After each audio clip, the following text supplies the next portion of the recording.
Let me start out by explaining to you what I mean by the paradox of fear. I'll tell it to you first in the way that I describe it in the book, and it's one of my primary theories. I specifically call it the litigation avoidance paradox.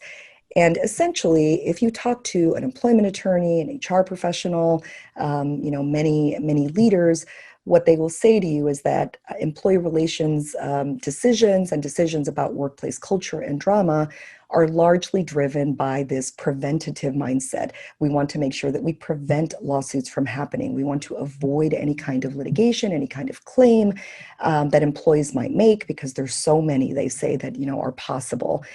And in the litigation context, the way the theory goes is that we are and I mean radically overestimating the possibility that something will become litigation, that someone will actually sue.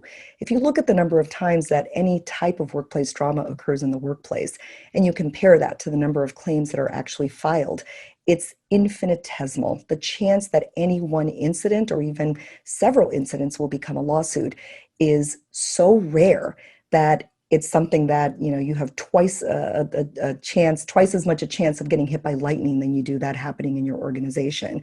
So the first part of the paradox is that we are overemphasizing, overanalyzing, overpredicting this fear that we have, this risk management that we are leading with. The second part, though, is that when we look at the reason that people actually sue, it turns out that it's not because of the decision that was made. It was because about how the decision was made or how it was communicated.